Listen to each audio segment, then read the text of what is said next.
Salam sejahtera, selamat beraktivitas. Semoga hari ini jauh lebih baik daripada hari sebelumnya. Berkat Tuhan selalu melimpah di dalam kehidupan kita. Kita akan renungkan firman Tuhan. Kita baca di Yakobus pasal yang ke-5. Jadi sekarang hai kamu orang-orang kaya, menangislah dan merataplah atas sengsara yang akan menimpa kamu. Kekayaanmu sudah busuk, dan pakaianmu telah dimakan ngengat. Emas dan perakmu sudah berkarat, dan karatnya akan menjadi kesaksian terhadap kamu yang akan memakan dagingmu seperti api. Kamu telah mengumpulkan harta pada hari-hari yang sedang berakhir. Sesungguhnya telah terdengar teriakan besar karena upah yang kamu tahan dari buruh yang telah menuai hasil ladangmu, dan telah sampai ke telinga Tuhan semesta alam keluhan mereka yang menyabit panenmu. Dalam kemewahan kamu telah hidup dan berpoya-poya di bumi. Kamu telah memuaskan hatimu sama seperti pada hari penyembelihan. Kamu telah menghukum bahkan membunuh orang yang benar, dan ia tidak dapat melawan kamu. Karena itu saudara-saudara, bersabarlah sampai kepada kedatangan Tuhan.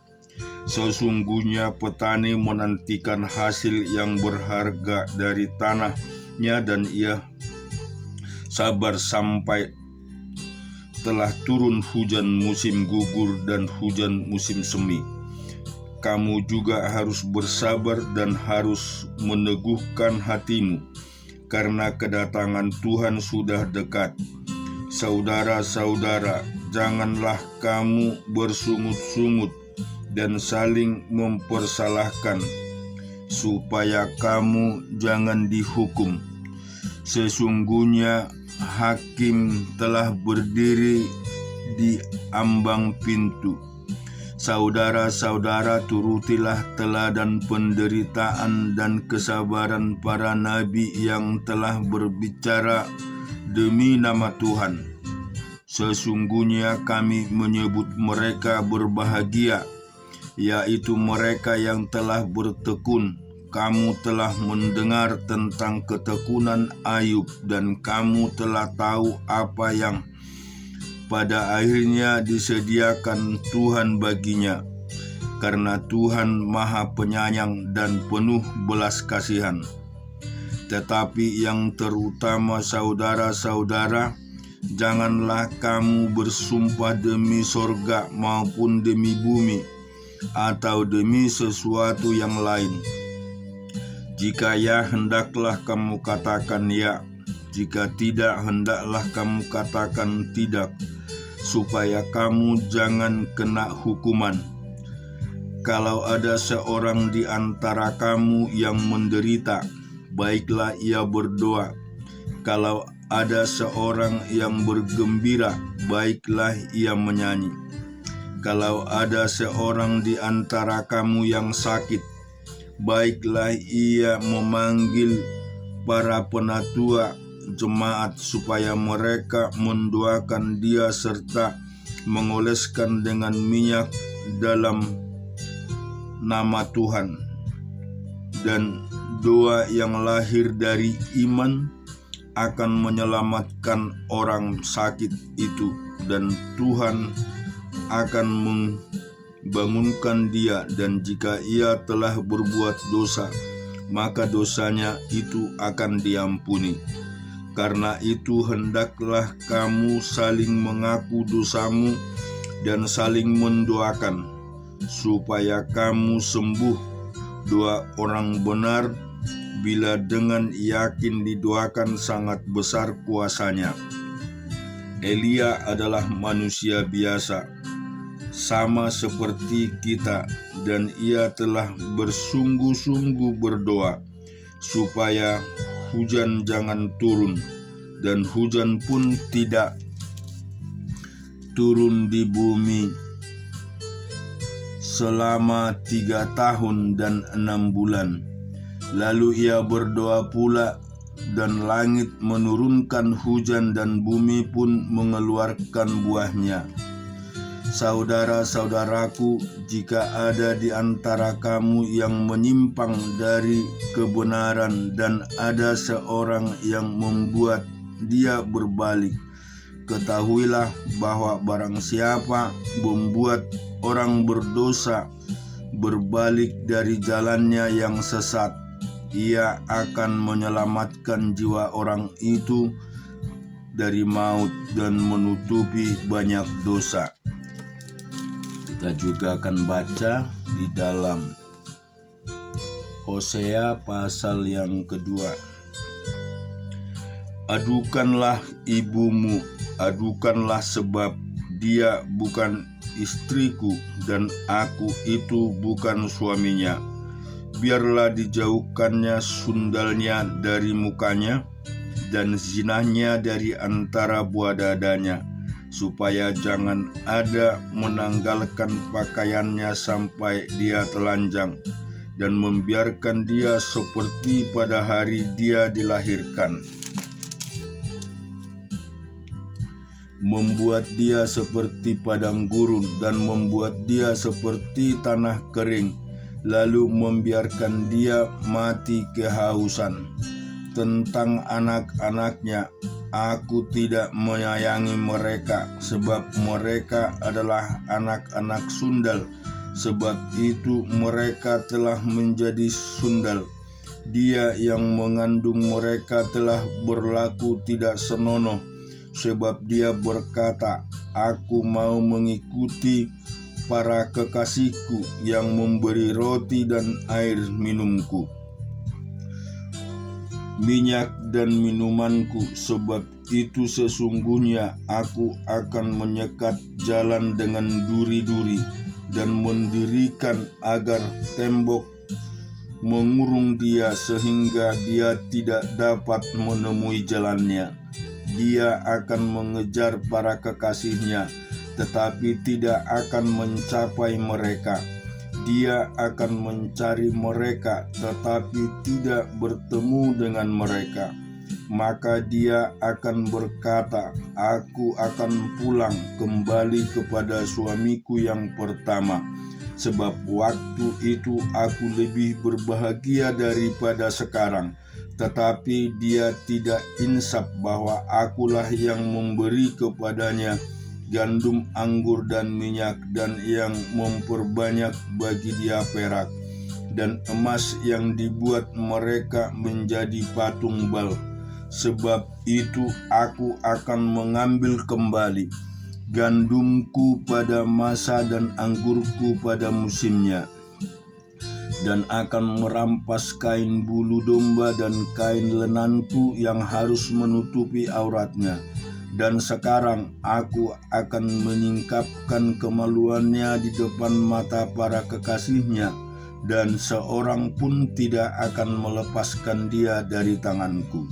Aku akan menghentikan segala kegirangannya, hari rayanya, bulan barunya, dan hari sabatnya, dan segala perayaannya. Aku akan memusnahkan pohon anggur dan pohon aranya yang tentangnya dikatakannya, ia semuanya memberikan kepadaku yang dihadiahkan kepadaku oleh para kekasihku. Aku akan membuatnya menjadi hutan, dan binatang-binatang di padang akan memakannya habis, dan aku akan menghukum dia karena hari-hari ketika dia membakar korban untuk para bal, berhias dengan anting-antingnya dan kalungnya, dan mengikuti para kekasihnya, dan melupakan aku. Demikianlah firman Tuhan. Sebab itu sesungguhnya aku ini akan membujuk dia dan membawa dia ke padang gurun dan berbicara mengenangkan hatinya.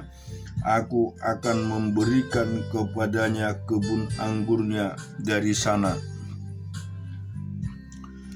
dan membuat lembah Akor menjadi pintu pengharapan. Maka ia akan merelakan diri di sana seperti pada masa mudanya, seperti pada waktu dia berangkat keluar dari tanah Mesir. Maka pada waktu itu demikian firman Tuhan, engkau akan memanggil aku suamiku dan tidak lagi memanggil aku Balku. Lalu aku menjauhkan nama para Bal dari mulutku, maka nama mereka tidak lagi disebut. Aku akan mengingat perjanjian bagimu. Aku akan mengikat perjanjian bagimu pada waktu itu dengan binatang-binatang di padang dan dengan burung-burung di udara dan binatang-binatang melata di muka bumi. Aku akan meniadakan busur panah, pedang dan alat perang dari negeri, dan akan membuat engkau berbaring dengan tentram. Aku akan menjadikan engkau istriku untuk selama-lamanya, dan aku akan menjadikan engkau istriku dalam keadilan dan kebenaran, dalam kasih setia dan dalam kasih sayang. Aku akan menjadikan engkau istriku dalam kesetiaan sehingga engkau akan mengenal Tuhan. Maka pada waktu itu demikianlah firman Tuhan, aku akan mendengarkan langit dan langit akan mendengarkan bumi. Bumi akan mendengarkan gandum, anggur dan minyak, dan mereka ini akan mendengarkan Yisrael. Aku akan bernubuat bagiku di bumi dan akan menyayangi Lo Ruhama, dan aku berkata kepada Lo Ami, umatku engkau, dan ia akan berkata Allahku. Kita juga akan baca di dalam Nahum pasal yang ketiga.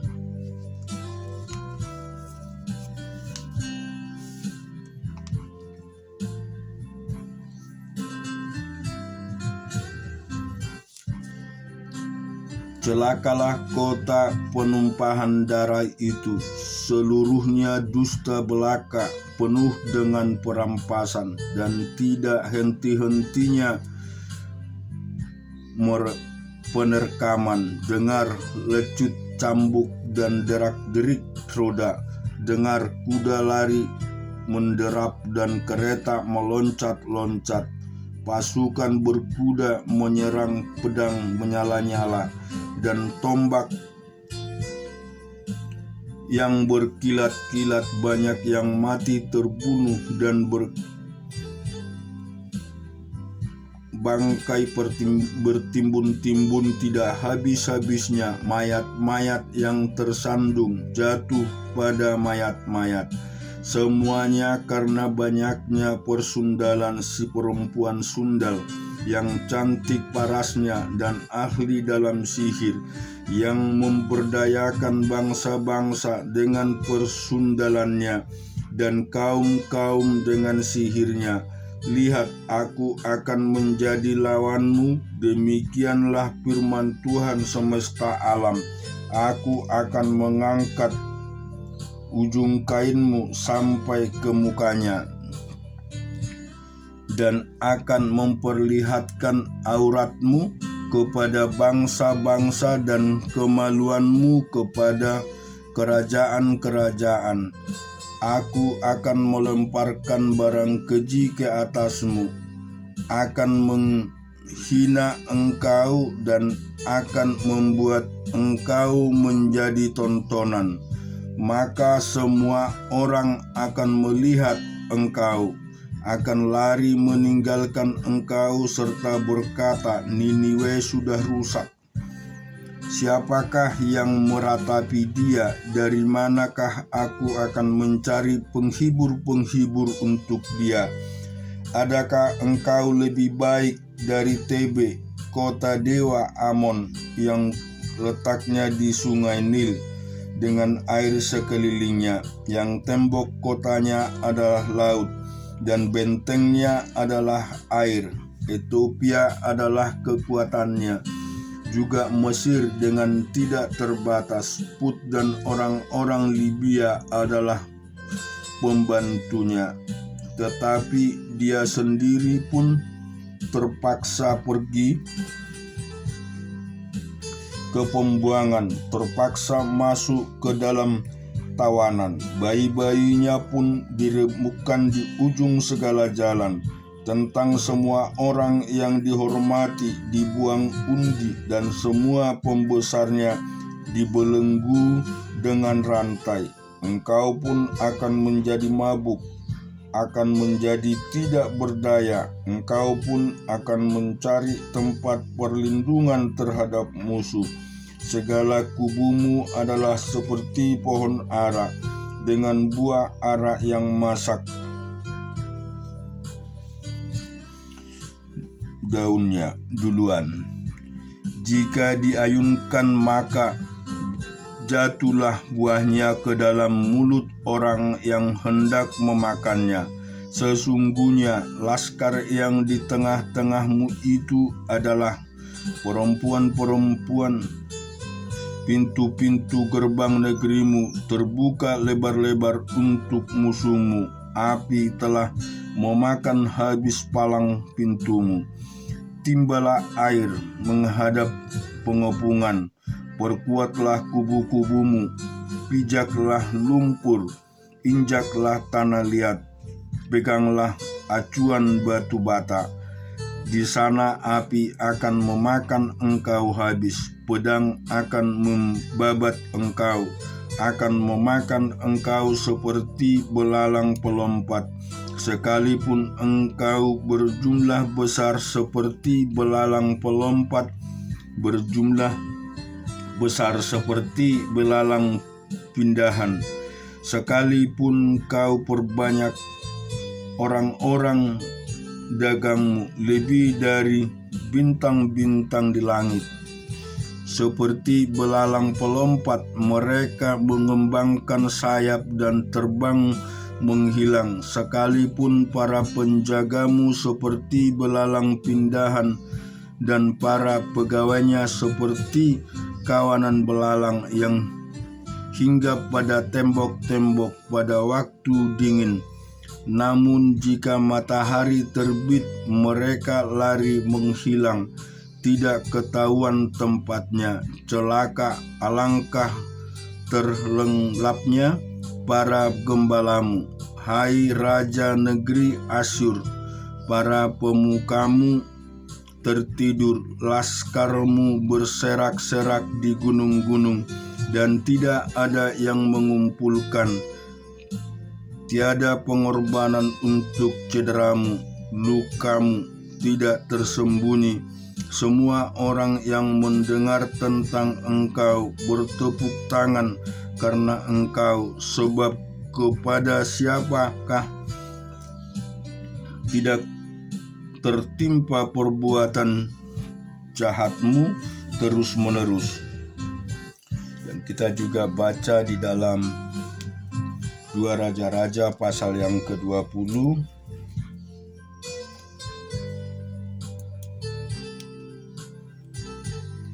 Manase berumur 18 tahun. Pada waktu itu ia menjadi raja, dan 55 tahun lamanya ia memerintah di Yerusalem. Nama ibunya ialah Hepzibah. Ia melakukan apa yang jahat di mata Tuhan, sesuai dengan perbuatan keji bangsa-bangsa yang telah dihalangi. yang telah dihalau Tuhan dari depan orang Israel. Ia mendirikan kembali bukit-bukit pengorbanan yang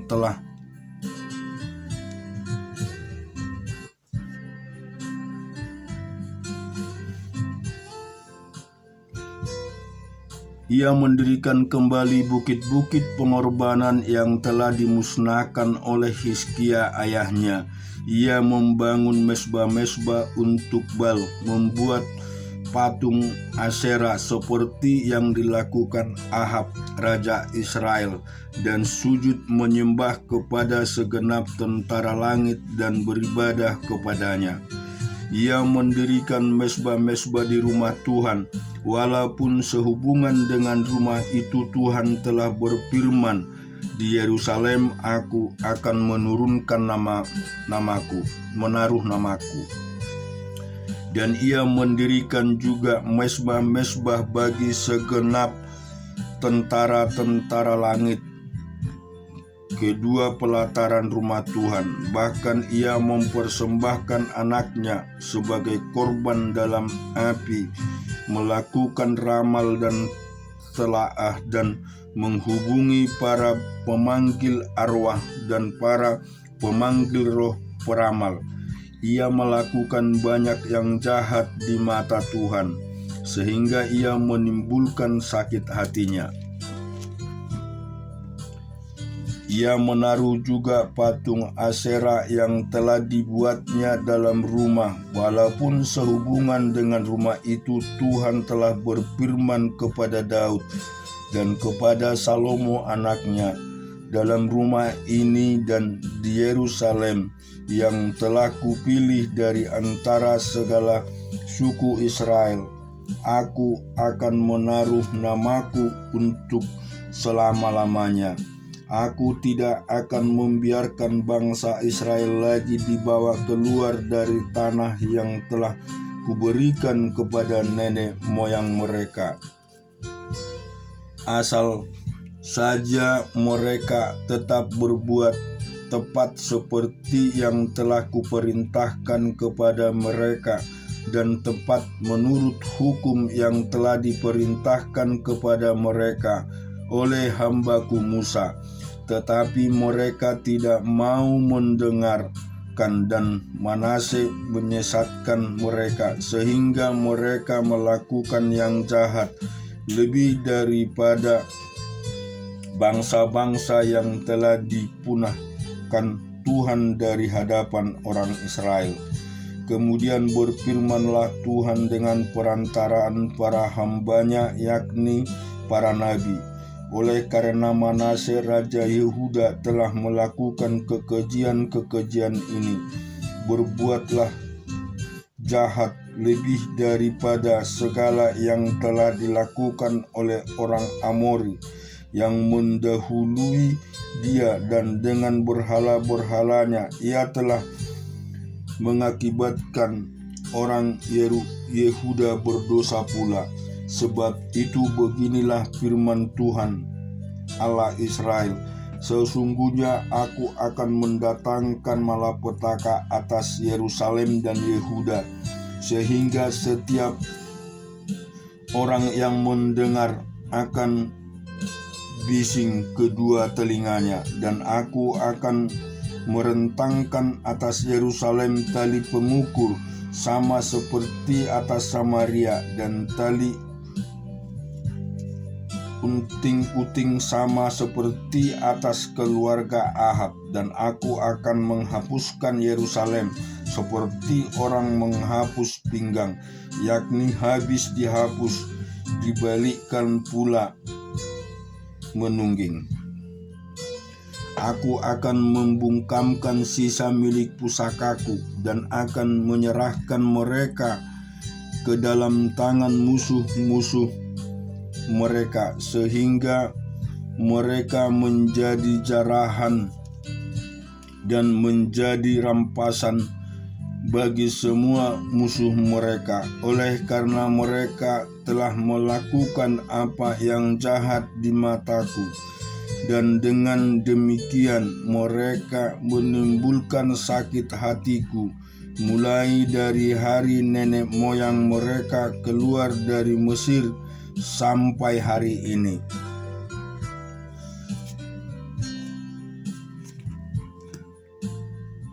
Lagi pula Manase mencurahkan darah orang yang tidak bersalah sedemikian banyak, hingga di penuaian Yerusalem dan ujung ke ujung, belum termasuk dosa-dosanya yang mengakibatkan orang Yehuda berdosa pula dengan berbuat apa yang jahat di mata Tuhan. Selebihnya dari riwayat Manase, segala yang dilakukan dan dosa-dosa yang diperbuatnya, bukankah semuanya itu tertulis dalam kitab sejarah raja-raja Yehuda?